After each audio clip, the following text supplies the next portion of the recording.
previously. Who is going you to accept that decide misinformation can be dangerous, that it can cause real-world harms, that it can potentially cause... Yeah, so the point I'm trying to make is the BBC itself has, at times, published things that are false. Do you agree that that has occurred? I'm quite sure the BBC have said things before that turn out to not be true. But with an unexpected conversation about free speech and the power of letting people you disagree with say things you do not like. Because without that, freedom. The entire idea becomes meaningless, and once it is gone, it almost never comes back. But in the same breath, concerns were raised about voices returning to the public stage. Voices some believed had spread dangerous ideas and misinformation. And in that debate, names like Andrew Tate resurfaced, and the underlying tension was clear. Some speech may be legal, but it can still cause real-world consequences. Yet even in this heated atmosphere, the conversation took a surprising turn as the BBC itself was pointed to as having published things in the past that were If somebody's going to try to blackmail me with advertising, blackmail me with money, true, began weaving into something much bigger, something personal for the richest man in the world, because while the billionaire tech titan had occasionally hinted at secret dealings among the elite, nothing before had struck so close to home until now, when the setting shifted to the glittering harbors of Cannes, where Bezos and Sanchez were spotted aboard their massive yacht cameras, flashing as if choreographed every pose, every glance under the sun. But behind those images was a growing sense that something was off. Whispers about staged appearances and calculated moments only fueled speculation, and then a seemingly casual social media post from Elon Musk exploded across platforms, cryptically hinting at something from Sanchez's past. Something Bezos himself might not have known, and within minutes the post became a viral frenzy, with people around the world speculating wildly about the meaning behind it. Because if true, it was not just gossip. It was a potential fracture in one of the most powerful relationships on the planet.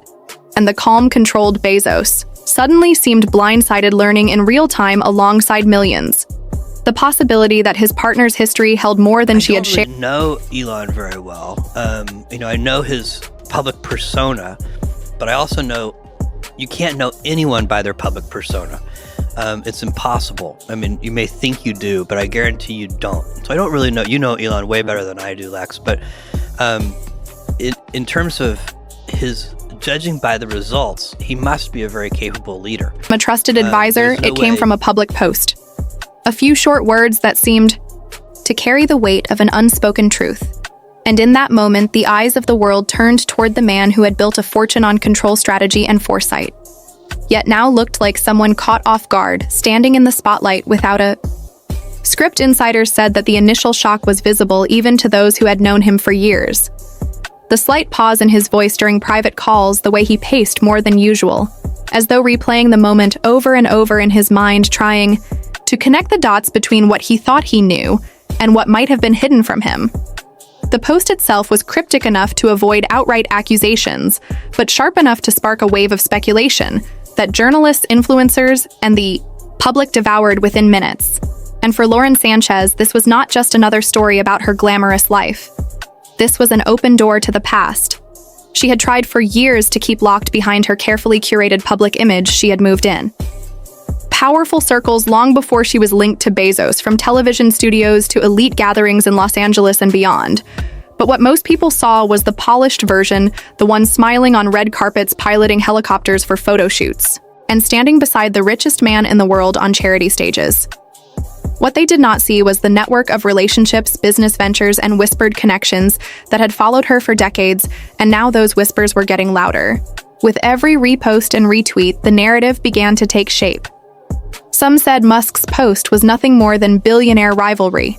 Others swore it was a calculated move to expose something deeper, something that could shift the balance of trust. Between Bezos and Sanchez forever, Bezos' circle was quick to push back publicly, dismissing the claims as speculation. But behind closed doors, conversations were tense. Sources who had been in the same rooms spoke quietly about how Bezos had questioned not just the post, but the very foundation of what he thought he knew about Sanchez. And while the public was piecing together fragments of rumors, Bezos was seeking answers directly from the one person who could confirm or deny them. The confrontation, according to those close to the couple, was not loud, but it was intense. Bezos wanted clarity. Sanchez maintained that the post was exaggerated and designed to stir chaos. But for Bezos, the issue was not just the accuracy of the Post-it was the possibility that pieces of her past had been kept from him deliberately. And the more he thought about it, the more he realized how little time he had ever spent digging into her life before their relationship had gone public. Unlike his corporate acquisitions or space ventures, where every detail was vetted and verified, his relationship with Sanchez had been built on trust. And now that trust was in question. Meanwhile, the media saw an opportunity. Headlines shifted from vague speculation to deep dives into Sanchez's early career, revisiting old interviews, revising timelines, and re-examining past business dealings. Even former colleagues who had once spoken only about her charisma and ambition were now hinting that there were other sides to the story, sides they would not fully detail on the record, but would allude to just enough to keep the public guessing. And that guessing game fueled the frenzy. Each outlet tried to frame the narrative differently. Some focused on the possibility of high-profile connections that might be embarrassing if exposed. Others hinted at financial arrangements that could be spun into scandal, even if nothing illegal had ever occurred. And in this swirling storm of fact, half-truth and assumption, Bezos was left trying to navigate a crisis unlike any he had faced before, because it was not about stock prices, market competition, or government hearings. It was about personal betrayal, or at least the perception of it. And perception in the court of public opinion could be just as damaging as reality. Social media became a theater for every theory imaginable, some painting Sanchez as a victim of malicious gossip, others framing her as a strategist who had mastered the art of image control, only to have it unravel in real time. Hashtags, trended memes, spread, and videos analyzing every facial expression in old interviews racked up millions of views. Musk himself remained silent after the initial post, refusing to elaborate, which only deepened the intrigue because in the absence of more information, people filled in the blanks themselves, creating stories far more elaborate than anything that might have been said outright. And while Bezos worked to keep the focus on his business ventures in public, his private life was being dissected in ways even he could not manage. The more the speculation grew, the more apparent it became that this was not just a momentary distraction, but the start of a longer Chapter 1 that could alter how the world viewed both him and Sanchez. And in that reality was a quiet truth that Bezos was coming to terms with. No matter how powerful or prepared you are, the past has a way of finding you, and when it does not knock politely, it storms in without warning, leaving you to decide whether to shut the door or let the world see what lies behind it. As the days passed, the story refused to fade, and what had begun as a single cryptic post had transformed into a relentless cycle of speculation, investigation, and quiet confrontation in the Bezos-Sanchez world. The yacht trips, charity appearances, and polished smiles continued outwardly unchanged, but beneath the surface, every move was calculated. Every public moment scrutinized by photographers who now wondered if the couple's body language could tell a hidden story Bezos still commanded boardrooms and oversaw his empire with the same precision as before. Yet in private, his focus was shifting. He was asking more questions than ever, reaching out to trusted contacts in media, law, and security circles to quietly piece together a clearer picture of the life Sanchez had led before stepping into his orbit, and the answers were not coming fast enough. Meanwhile, journalists dug through archives, tracing her rise from television anchor to media personality to someone who seamlessly navigated elite circles. And while much of her history was public, certain gaps stood out: unexplained pauses between jobs, abrupt departures from high-profile roles and connections to powerful figures whose names now carried a certain weight in the ongoing conversation. Some of these names had been linked in the past to political controversies or business scandals, though never directly to Sanchez herself. Still, the proximity was enough to fuel whispers, and in the world of Billionaire's, perception could be as damaging as proof. On social media, threads erupted with timelines mapping every major event in her career against global headlines, searching for overlaps that might hint at the secrets Musk's post had suggested. Bezos remained silent in public, issuing no personal statements, instead allowing his representatives to dismiss the chatter as baseless. Yet that silence only added to the mystery and to the frustration of those inside his circle, who knew that public opinion left unchecked could harden into something more lasting privately. The tension between Bezos and Sanchez was growing. Sources described late-night discussions where the question was not simply whether the rumors were true, but why Musk had chosen to make his post. At that moment, was it personal retaliation, a strategic distraction from his own controversies, or an intentional strike in a rivalry that had been simmering since the early days of their competing space programs? Friends of both men recalled past Jabs in interviews, subtle comments about rocket designs, and market strategies that carried a sharper edge than most people realized the rivalry was real and deep-rooted. But this felt different because it had crossed into the personal lives of the two most recognizable figures in the billionaire sphere, and in such a public way that neither could control the narrative entirely. Then came the twist that shifted the story from scandal to something far more dangerous. Reports began to circulate that Musk had been hospitalized suddenly with what was initially described as a severe and unexplained illness. The timing was impossible to ignore, just days after igniting a media storm around Sanchez. Musk was in a hospital bed under observation, and speculation exploded online within hours. Some users pointed to past warnings Musk had allegedly received about revealing certain information. Others wove elaborate theories about powerful figures sending a message in the only way they knew would be taken seriously. Hashtags calling for transparency trended alongside those suggesting Musk had staged the entire incident for publicity. Official statements were careful, offering no conclusions and avoiding any confirmation of foul play. But unnamed sources claimed investigators were at least considering whether the illness had been triggered intentionally. The overlap between the Bezos-Sanchez scandal and Musk's sudden collapse was too tempting for the public to dismiss even. Without hard evidence, commentators across YouTube, podcasts, and news panels began connecting dots, building narratives in which billionaires existed in a shadow world of alliances, rivalries, and unspoken rules about what could and could not be revealed. And in the middle of it all, Bezos was forced to face an even harsher reality if Musk's illness was connected in any way to his post. Then the secrets Sanchez carried might not just be embarrassing, they could be dangerous for someone to go to. Such lengths to silence a hint suggested that the stakes were higher than anyone outside that world could imagine. Bezos, who had spent decades predicting trends and identifying risks, was now reacting to a threat that he neither saw coming nor fully understood. His team reportedly began its own quiet review of Sanchez's past, combing through old business records, property transactions, and media contracts, looking for anything that might pose a risk to Bezos's public image or the stability of his companies. It was not about trust anymore. It was about risk management, because in Bezos's world, every decision was a calculation, and the unknowns surrounding Sanchez had just become variables he could not afford to leave unexamined. Meanwhile, Sanchez herself maintained her composure in public, smiling at events and posting polished images to social media as though nothing had changed. But those who had worked closely with her in the past knew she understood the power of controlling her image, and that this might be her most difficult performance yet. Whispers began to circulate that she was reaching out to her own network of allies, quietly reinforcing relationships with influential friends who could vouch for her character or shield her from damaging leaks, while others insisted that she was simply waiting for the storm to pass, confident that without concrete evidence the rumors would eventually die down. But if that was the strategy, it was not working, because the deeper journalists dug, the more they found to question, even if they could not find anything definitive. Every unanswered question became another headline, and every vague denial became a reason to ask again. And so the cycle continued. The public enthralled, the media relentless, Bezos cautious, Sanchez poised, and Musk recovering in a hospital bed, as the world debated whether he had stumbled into something too big to handle or had engineered the moment to keep himself in the center of attention. The truth remained elusive, but one fact was clear. The storm was far from over, and in the shadows of luxury yachts, corporate towers, and private airstrips, a game was unfolding that few could see clearly, but whose consequences it's a $10 billion commitment, and it's really, supporting these incredible team to innovate. And, we have a $400 million greening of America's cities. This is something completely different, something that I love.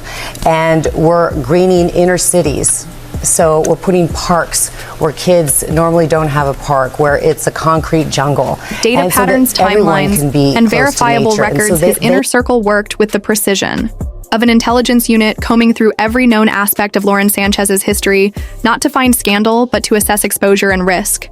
They pulled property deeds that showed sudden acquisitions and equally sudden sales. They tracked her travel patterns, cross-referencing them with high-profile events around the world, and noticed a peculiar overlap with gatherings that were not publicized, but known in certain elite circles to be where power and influence exchanged hands, sometimes literally and sometimes in the form of agreements that would never appear on paper. In the midst of this, Musk's condition had reportedly stabilized, but the official explanations for his illness remained vague, which only fueled speculation that what he had hinted at in his post was part of a larger chain of events. Some commentators suggested that Musk's silence after recovery was not voluntary, that perhaps he had been advised by security or legal counsel to drop the matter entirely. Others claimed he was holding back intentionally, waiting for the right moment to release more information, but every day he said nothing. The more the public began to focus on Bezos and Sanchez, because they were the ones still in view and still projecting normalcy while the storm around them built momentum. Bezos' investigation was uncovering details that would be innocuous on their own, but together suggested a network of connections most people would not stumble into without intention. For instance, there were photographs from nearly a decade ago showing Sanchez in conversation with individuals who would later be implicated in international political disputes, not in the role of a participant, but as someone present on the fringes of discussions that most journalists could never get close to.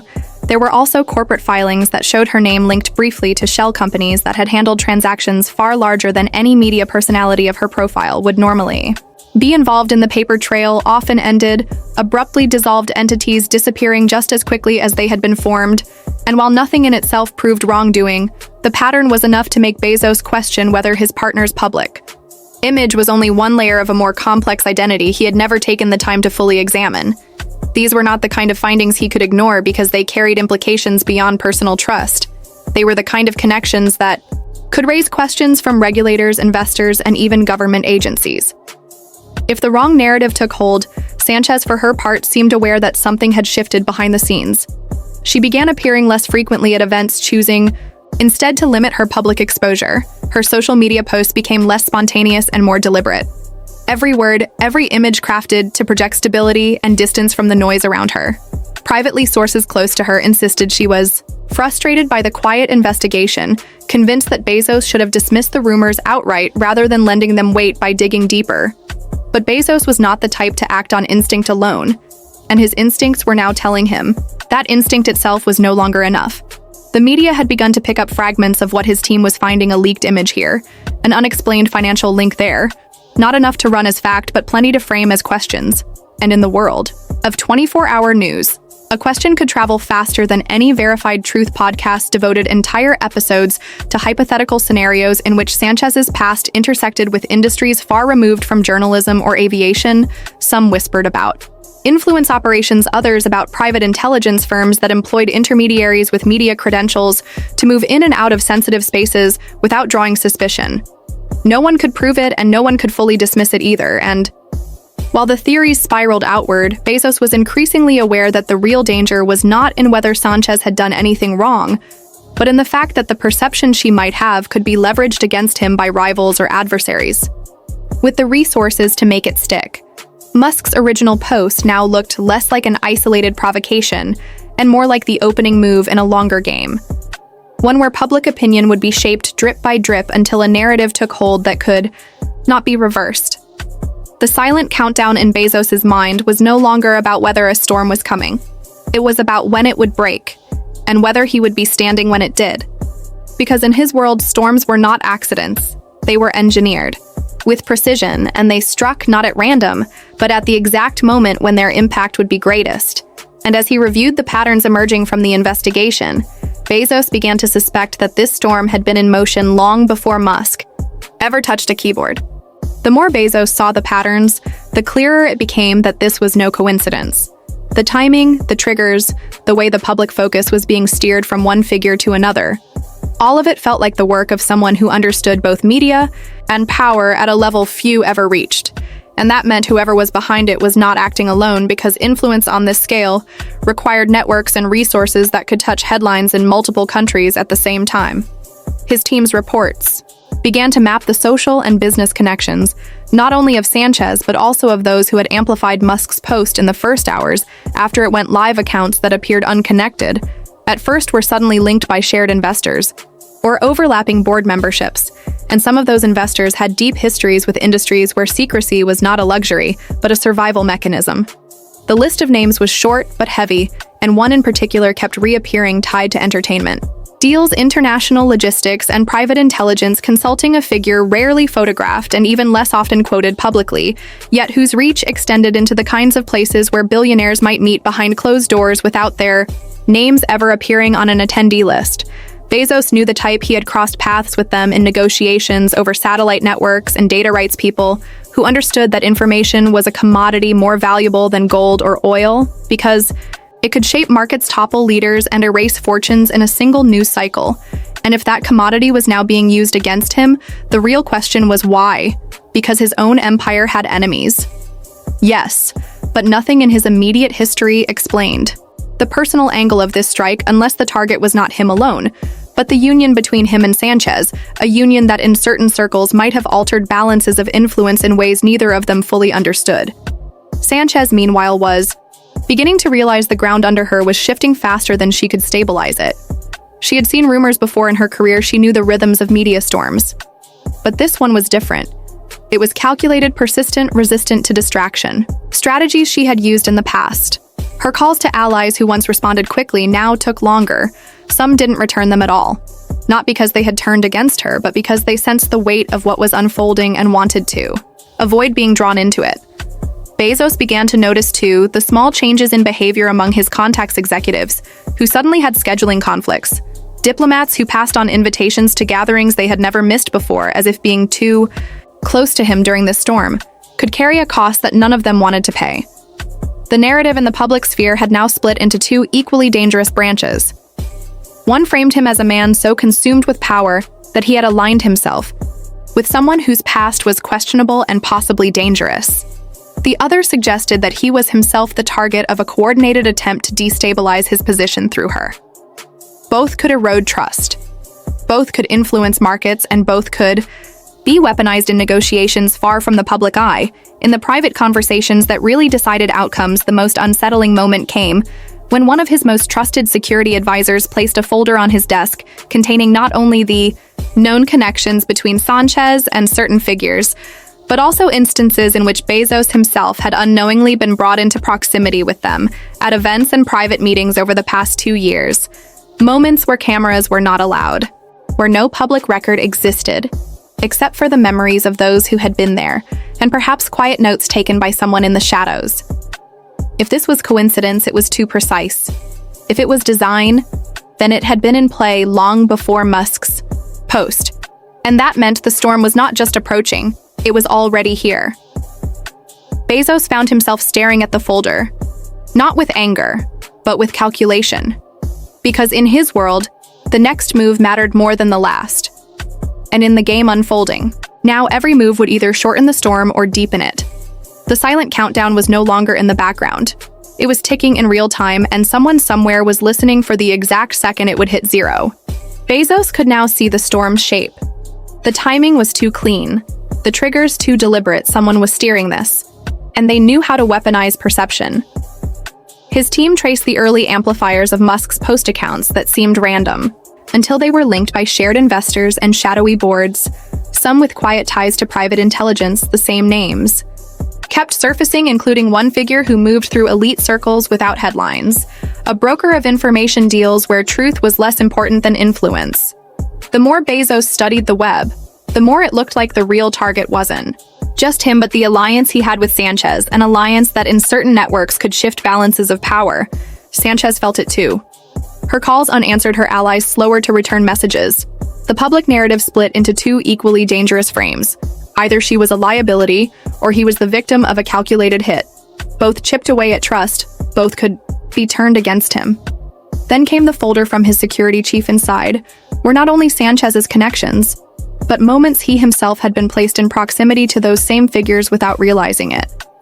If this was accident, it was flawless. If it was design, it had been in motion long before Musk typed a single word. The countdown was no longer silent, it was here, and someone was waiting for zero. This video covers legal allegations in a news context. All claims are from official filings and no guilt is implied until proven in court. Please keep all discussions respectful. Allegations are not facts until proven in court.